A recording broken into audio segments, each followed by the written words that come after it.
اعوذ باللہ من الشیطان الرجیم بسم اللہ الرحمن الرحیم یا ایہا الذین آمنوا اتقوا اللہ حق تقاتہ ولا تموتن الا وانتم مسلمون۔ یا ایہا الذین آمنوا، اے ایمان والو، اتقوا اللہ، اللہ سے ڈرو، حق جیسا حق ہے، تقاتہ اس سے ڈرنے کا، ولا تموتن اور تم ہرگز نہ مرنا، الا مگر، وانتم اس حال میں کہ تم مسلمون تم مسلمان ہو، فرما بردار ہو۔ یہاں پر یہ جو آیت ہے اللہ تبارک و تعالیٰ کی طرف سے سورہ آل عمران کا، یہ سمجھ لیجئے کہ پہلا جو آدھا حصہ تھا وہ آپ پڑھ چکے ہیں۔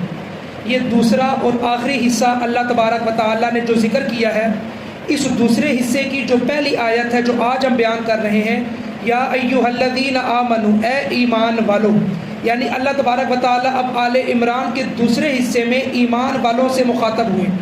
اس سے پیچھے اگر تذکرہ دیکھا جائے تو اللہ تبارک و تعالیٰ نے اہل کتاب کو ذکر کیا اور اہل کتاب کی خرابیاں بیان کی، اور یہ بتلا دیا کہ اہل کتاب جو ہیں وہ کبھی بھی تمہاری فیور میں نہیں ہو سکتے، چاہے وہ یہودی ہو چاہے وہ عیسائی ہو، ان کی یہی کوشش رہے گی کہ وہ تمہیں تمہارے ایمان سے نکال دینے کے بعد تمہیں اپنی طرف کر لیں اور کفر میں تمہیں مبتلا کر دیں۔ یہ اللہ تبارک و تعالیٰ نے واضح طور پر فرما دیا تھا پچھلی آیات میں۔ اب جب یہ چیز بتلا دی کہ اہل ایمان جو ہیں وہ اہل کتاب سے بچ کے رہیں، اہل کتاب تمہارے حق میں نہیں ہے، تو اب اہل ایمان نے بچنا کیسے ہے، یہ اللہ تبارک و تعالیٰ اب بتلا رہے ان دو آیات میں۔ یہ جو دو آیات ہیں ان میں سے ایک آیت ہم آج بیان کریں گے، اگلی آیت اس کی تفصیل بہت زیادہ تھی، تو وہ انشاءاللہ ہم کل بیان کریں گے۔ تو لہٰذا یہ جو دو آیات اللہ تبارک و تعالیٰ نے رکوع کے اختتام کے بعد اکٹھی بیان کی، اسے کہتے ہیں کہ پہلی آیت اللہ تبارک و تعالیٰ نے تقوی کے اوپر بیان کی کہ مسلمان کے دو اصول ہونے چاہیے۔ جس مسلمان میں یہ دو اصول ہوں گے، اللہ تبارک و تعالیٰ اس کی زندگی کو آسان بنا دے گا اور وہ کبھی بھی کفر کے ہتھ کنڈوں میں نہیں آئے گا۔ نمبر ایک تقوی، اور نمبر دو وہ ہے باہمی اتفاق اور اتحاد۔ جو اگلی آیت ہے وہ اتفاق اور اتحاد کے اوپر ہے، لیکن اس سے پہلے اللہ تبارک و تعالیٰ نے بیان کیا کس کو، تقوی کو۔ تقوی کیا چیز ہے کہ تقوی کے اوپر اللہ تبارک و تعالیٰ نے پورے قرآن مجید میں سب سے تفصیلی، یا یوں سمجھ لیجئے کہ تقوی کے اوپر سب سے جامد آیت اللہ تبارک و تعالیٰ نے یہ بیان کی ہے کہ تقوی ہوتا کیسے ہے۔ اور پھر جب تقوی بیان کیا اللہ تبارک و تعالیٰ نے، تو اللہ تبارک و تعالیٰ نے ایک طرف تقوی کو بیان کیا، دوسری طرف اگلی آیت میں بیان کر دیا قرآن کو، کہ قرآن کو مضبوطی سے تھامو۔ مطلب یہ کہ ایک اہل ایمان کے لیے جہاں پر تقوی ضروری ہے، وہاں پر اپنی ہدایت کے لیے قرآن بہت ضروری ہے۔ یعنی ایک انسان کو، ایک ایمان والے کو بغیر علم کے تقوی حاصل نہیں ہو سکتا۔ بات سمجھ آ گئی؟ ایک انسان جتنی مرضی کوششیں کرے کہ میں قرآن کے بغیر، میں قرآن نہ پڑھوں لیکن میں اللہ کے آگے بہت سر پر سجود ہوں، میں اللہ کا ذکر بہت زیادہ کروں گا لیکن میں قرآن نہیں پڑھوں گا، ایسا شخص کبھی بھی تقوی میں نہیں آگے آ سکتا، کبھی بھی اس میں تقوی حاصل ہو ہی نہیں سکتا، کہ جب اللہ نے تقوی اور قرآن دونوں کو اکٹھا بیان کیا ہے۔ لہٰذا علماء نے فرمایا جس شخص کے اندر تقوی ہوگا اس شخص میں قرآن کا علم ہونا بہت ضروری ہے۔ لہذا جتنے ہم اہل ایمان بیٹھے ہیں، اگر ہم اپنے اندر بڑھوتری لانا چاہتے ہیں تقوی کے اندر، تو قرآن کا علم ساتھ بہت ضروری ہے، جو آپ کو یہاں پر دیا جاتا ہے، تو لازمی بیٹھیں۔ اور پھر اللہ تبارک و تعالیٰ نے جب یہ فرمایا کہ اللہ سے ڈرو جیسا اس سے ڈرنے کا حق ہے، صحابہ کرام ڈر گئے کہ ہمارے اندر خشیت کیسے آ سکتی ہے اللہ کی ذات کے مطابق۔ مطلب یہ کہ حق تعالیٰ کے اس کے مرتبے کے لائق خشیت کون لا سکتا ہے؟ اللہ کی ذات کتنی اعلیٰ اور بلند ہے، اللہ کی ذات کے مقابلے میں اس کے بارے میں ڈرنا، خشیت کرنا، یہ کیسے ایک انسان کے دل میں آ سکتا ہے؟ وہ ذات اتنی بڑی ہے، اگر خشیت آ جائے اتنی تو شاید انسان ایک سانس نہ لے سکے۔ اللہ کی ذات سے ڈرنے میں اگر انسان کے دل میں آ جائے اللہ کا خوف اس طرح جس طرح اللہ سے ڈرنے کا حق ہے، تو شاید انسان مرتے دم تک ایک سانس نہ لے سکے، ایک سانس لے ساتھ ہی جان نکل جائے، اتنا خوف پیدا ہو جائے۔ تو صحابہ کرام بھی ڈر گئے کہ اللہ نے فرمایا جیسا اس سے ڈرنے کا حق ہے ویسے ڈرو، تو ہم کیسے ڈریں ویسے؟ تو فوری طور پر پھر اللہ تبارک و تعالیٰ نے سورہ تغابن میں فرما دیا 28ویں پارے میں فاتقوا اللہ ما استطعتم، کہ بس اللہ سے ڈرو جتنی تمہاری استطاعت ہے، جتنی تمہاری استطاعت ہے۔ یہاں پر آ کر اللہ تبارک و تعالیٰ نے بتلا دیا کہ اب کیسے ڈرا جائے جتنا ہمارا ایمان ہے، اور ہمارا ایمان کیا ہے اور ڈرنا کیا ہے یہ بھی اللہ کے پیارے حبیب نے فرما دیا حدیث میں کہ اللہ تبارک و تعالیٰ سے ڈرنا ایسا ہے کہ اللہ کی ہر کام میں اطاعت کی جائے، ہر کام میں اطاعت کی جائے۔ تو سمجھ لیجئے کہ یہ آپ نے اللہ سے ڈرنے کا حق ادا کیا ہے۔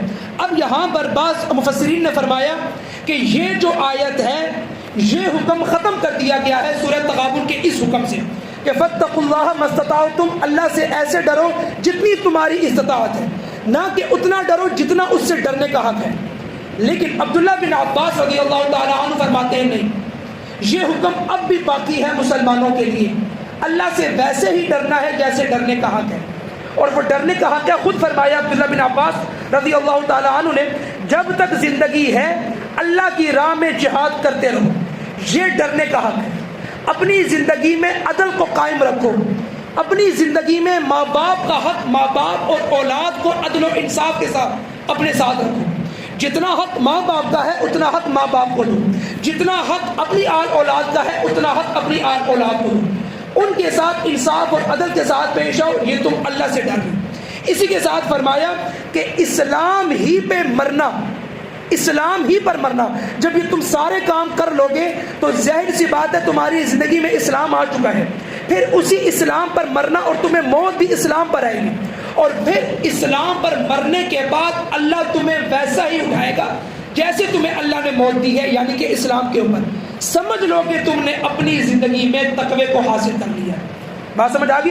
اور ایک اور حدیث میں آتا ہے کہ عبداللہ بن عباس رضی اللہ تعالیٰ عنہ فرماتے ہیں کہ ایک دفعہ بیت اللہ میں کچھ لوگ طواف کر رہے تھے، اللہ کے نبی کے ہاتھ میں ایک لکڑی کا ٹکڑا تھا، اور فرمایا کہ اے لوگوں، کیا تمہیں معلوم ہے کہ زقوم کا اگر ایک قطرہ اس دنیا پر گر جائے تو پوری دنیا کا کھانا اور پوری دنیا کی تمام اشیاء خراب ہو جائیں، وہ اتنا کڑوا ہے۔ اب سنو کہ یہ بات یاد رکھو کہ جس زقوم کا ایک قطرہ اس دنیا میں ہر چیز کو خراب کر دے گا وہ جہنمیوں کی غذا ہے۔ جہنمی زقوم کے علاوہ اللہ ان کو اور کچھ بھی نہیں دے گا، ان کی خوراک ہوگی زقوم۔ اور ساتھ ایک اور حدیث نے فرما دیا اللہ کے پیارے حبیب نے، حضرت جابر رضی اللہ تعالیٰ عنہ فرماتے ہیں کہ اللہ کے پیارے حبیب نے فرمایا کہ اگر تم جہنم سے بچنا چاہتے ہو تو یاد رکھو کہ تم پھر اللہ کی رحمت اور اللہ کی رحمت کے سائے تلے آ جاؤ، یہ تمہیں بچا دے گی جہنمیوں کی اس آگ سے اور جہنمیوں کی اس خوراک سے۔ اور ساتھ ہی فرما دیا کہ اللہ پر ایمان، آخرت پر ایمان رکھنا، اور مرتے دم تک اللہ سے ایمان مت ہٹانا اور آخرت کے دن سے ایمان مت ہٹانا، تم رحمت میں داخل ہو جاؤ گے، تم جنت میں داخل ہو جاؤ گے۔ یہ اللہ کے پیارے حبیب نے فرمایا۔ اور ساتھ ہی حضرت جابر رضی اللہ تعالیٰ عنہ نے فرمایا کہ اللہ کے پیارے حبیب نے موت سے 3 دن پہلے فرمایا کہ موت کے وقت اللہ سے اچھا گمان رکھنا چاہیے ہر مسلمان کو۔ موت کے وقت یعنی جب بھی کسی مسلمان پر موت آ جائے تو فوری طور پر ایک مسلمان کو اللہ سے اچھا گمان رکھنا چاہیے۔ اور اسی طریقے سے اللہ کے پیارے حبیب نے فرمایا کہ اللہ تبارک و تعالیٰ کا فرمان ہے، یعنی کہ حدیث قدسی ہے کہ اللہ کا فرمان ہے کہ جو شخص میرے بارے میں جیسا گمان رکھتا ہے میں ویسا ہی اس کے ساتھ عمل کرتا ہوں۔ یعنی اگر ایک مسلمان کا میرے بارے میں حسن ظن ہے تو میں اس کے ساتھ اچھا گمان کروں گا، یہ اللہ تبارک و تعالیٰ فرما رہے ہیں۔ اور اگر ایک انسان کا میرے ساتھ اچھا گمان نہیں ہے، برا گمان رکھتا ہے اللہ کے بارے میں، تو پھر اللہ تبارک و تعالیٰ کہتے ہیں میں ویسا ہی کروں گا اس کے ساتھ۔ اسی لیے ہر انسان کو ہر عمل میں اللہ کے بارے میں اچھا گمان رکھنا چاہیے کہ اللہ مجھے توفیق دے گا، اللہ میری مشکلات کو آسان کرے گا، اللہ مجھے اس مشکل سے بھی نکال دے گا۔ اسی لیے ایک بیمار انصاری کے پاس اللہ کے پیارے حبیب گئے اور جا کر ان کی تیمارداری کی، کہا کہ ہاں اب کیسا آپ کا مزاج ہے؟ اللہ کے پیارے حبیب نے ظاہر سی بات ہے ان کی تربیت کی تھی۔ فوری طور پر ان انصاری صحابی نے فرمایا الحمدللہ میں ٹھیک ہوں، اور ساتھ ہی فرما دیا کہ میں رب کی رحمت کا امیدوار ہوں اور اس کے عذاب سے ڈرتا ہوں۔ رب کی رحمت کا امیدوار بھی ہوں اور اس کے عذاب سے ڈرتا بھی ہوں، میری یہی زندگی ہے۔ اللہ تبارک و تعالیٰ کے پیارے حبیب نے فرمایا کہ بالکل ٹھیک کہا، انسان کو اسی کے درمیان اپنی زندگی گزارنی چاہیے کہ اللہ سے رحمت کی امید بھی ہو اور اللہ تبارک و تعالیٰ کے عذاب سے بچتا بھی رہے، تب جا کر انسان کی زندگی ٹھیک گزرے گی۔ اسی لیے یہ جو تقوی ہے، تقوی کا اصل معنی ہے اجتناب، بچنا، یہ معنی ہے تقوی کا۔ ہم کہتے ہیں، علماء بیان کرتے ہیں کہ جی تقوی حاصل کرنا چاہیے، تقوی کا معنی کیا ہے؟ تقوی کا معنی ہے بچنا، اپنے آپ کو بچانا، اجتناب کرنا۔ اب اس کا سب سے ادنا درجہ کیا ہے؟ یعنی ایسا درجہ جو کہ ہم میں سے ہر مسلمان کو حاصل ہے۔ تقوی کا ادنا درجہ کیا ہے؟ کفر اور شرک سے بچنا۔ یہ ہر مسلمان میں ہونا چاہیے اور یہ ہر مسلمان میں ہے۔ وہ اسی لیے مسلمان ہے کہ اس میں نہ کفر ہے اور نہ شرک ہے۔ اگر اس میں شرک آ جائے تو سمجھ لیجئے کہ اس میں تقوی کا ادنا درجہ نہیں ہے، لہذا وہ مسلمان نہیں ہے۔ اسی لیے اگر اس درجے کو دیکھا جائے تو ہر مسلمان کو متقی کہا جا سکتا ہے، کیونکہ کسی بھی مسلمان میں کفر اور شرک نہیں ہے۔ پھر اس سے اوپر کا درجہ کیا ہے؟ یعنی دوسرا درجہ اور درمیانہ درجہ کیا ہے؟ وہ یہ اللہ اور اس کے رسول کے نزدیک جتنی ناپسندیدہ چیزیں ہیں ان سب کو چھوڑ دیا جائے، جیسے کہ سورہ حشر میں فرمایا وَمَا آتَاكُمُ الرَّسُولُ فَخُذُوهُ وَمَا نَهَاكُمْ عَنْهُ فَانْتَهُوا، کہ جو تمہیں اللہ اور اس کا رسول دے اس کو لے لو اور جس سے تمہیں اس کا رسول منع کرے اس سے منع ہو۔ یہ تقوی کا درمیانہ درجہ ہے، دوسرا درجہ ہے۔ اور تیسرا درجہ اور سب سے اعلیٰ درجہ وہ انبیاء کو حاصل ہے، وہ اولیاء اللہ کو حاصل ہے، وہ اللہ کے مقرب لوگوں کو حاصل ہے۔ اور وہ کیا ہے؟ وہ یہی کہ جب بھی وہ ایک قدم بھی اٹھاتے ہیں اس دنیا میں، جو کام بھی کرتے ہیں وہ اللہ کی مرضی اور اللہ کو اپنے ذہن میں لائے بغیر نہیں کرتے۔ اللہ مجھے دیکھ رہا ہے، یہ اللہ کی اطاعت میں کر رہا ہوں، یہ نیت ہوتی ہے ان کی۔ یہ ان کو حاصل ہے جو اللہ کے سب سے نزدیک وہ لوگوں میں سے لوگ ہیں۔ اب حق کے تقوی کیا ہے؟ یہ خود اللہ کے پیارے حبیب نے فرما دیا کہ اللہ کی اطاعت کرنا ہر کام کے اندر۔ جو شخص، یہ اللہ کے پیارے حبیب فرما رہے ہیں کہ تقوی کیا ہے؟ کہ اللہ کی اطاعت کرنا اپنے ہر کام کے اندر، جو میں کام کر رہا ہوں یہ اللہ کی اطاعت میں ہوگا، اور ہر کام کے بعد اللہ کا شکر ادا کرنا، ناشکری نہ کرنا، یہ ہے تقوی کی اصل حقیقت۔ اب آپ کے سامنے آ گیا کہ تقوی کیا چیز ہے۔ یا ایھا الذین آمنوا اتقوا اللہ، اے ایمان والو اللہ سے ڈرو، حق تقاتہ، جیسا اس سے ڈرنے کا حق ہے۔ اس کی تفسیر اللہ نے خود بیان کی 28ویں پارے میں، کیا کہ ڈرنے کا حق کیسا؟ جتنی تمہاری استطاعت ہے۔ بات سمجھ آ گئی؟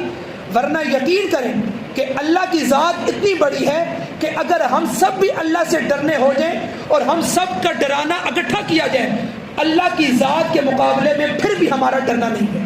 بات سمجھ آ گئی؟ پہلے کہا کہ اگر اللہ کا خوف دل میں ویسے بیٹھ جائے جیسے اس کی ذات ہے تو انسان اس دنیا میں ایک سانس نہیں لے سکتا۔ لہٰذا اللہ نے خود فرما دیا مستطاعتم، جتنی تمہاری استطاعت ہے۔ اگر ایک انسان اذان کی آواز سننے کے بعد بھی اللہ کی آواز کو چھوڑ دے، حی علی الصلاۃ حی علی الفلاح سننے کے بعد بھی انسان کے اندر اتنا ضمیر نہ گوارا کرے کہ وہ انسان اللہ کے لیے 2 قدم چلنے کے بعد جا کے نماز ادا کرے، سمجھ لیجئے کہ اس میں تقویٰ نہیں ہے، سمجھ لیجئے کہ اس میں اللہ کا خوف نہیں ہے۔ اس نے اپنے دل سے اللہ کا خوف نکال دیا، اور جس دل سے اللہ کا خوف نکل جائے پھر اس میں اس دنیا کا خوف بیٹھ جاتا ہے۔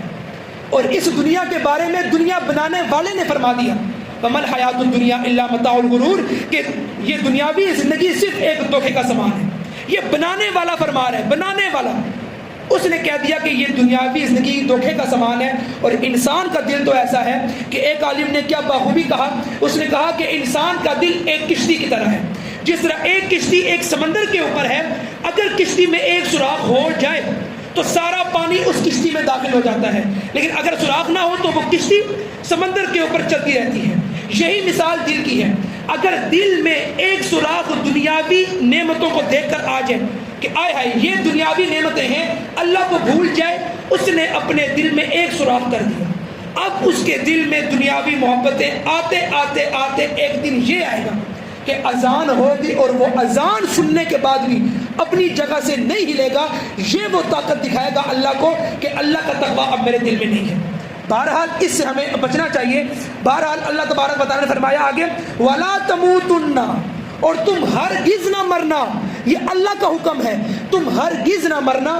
مطلب یہ کہ تقوی در حقیقت پورا اسلام ہے، پورا اسلام، مرتے دم تک ہم نے اسلام پر قائم رہنا ہے، یہ اللہ کا حکم ہے۔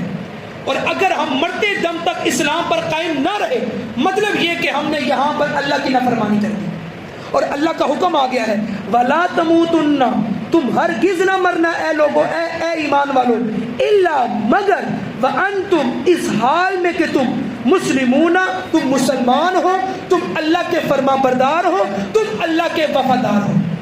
جب تک تم مسلمان اور فرما بردار اور وفادار کامل نہیں ہو، اللہ نے فرمایا تم تب تک نہ مرنا۔ مطلب یہ کہ ہر وقت اسلام کے عمل کے اندر رہو، کیونکہ موت کا ہمیں نہیں پتہ۔ ہاں اگر ہمیں موت کا پتہ ہوتا تو پھر تو ہمیں یہ بات سمجھ میں آتی کہ اللہ فرما رہا ہے جو ہی تمہیں موت آئے گی تم فوری طور پر میری طرف رجوع کر لینا۔ لیکن جب ہمیں موت کا ہی نہیں پتا کہ موت نے کب آنا ہے، تو مطلب یہ ہوا کہ پوری زندگی اللہ کی اطاعت کرنی ہے، کیونکہ موت کسی بھی لمحے آ سکتی ہے۔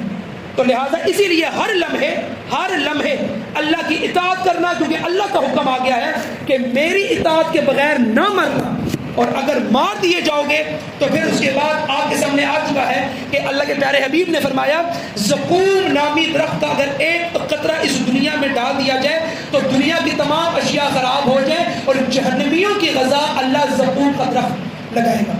تو اللہ تبارک و تعالیٰ سے دعا ہے کہ اللہ تبارک و تعالیٰ ہمیں سمجھنے کی توفیق دے، اور اللہ تبارک و تعالیٰ ہمارے دلوں میں تقویٰ کی توفیق اور اللہ سے ڈرنے کی ہمیں اللہ توفیق دے۔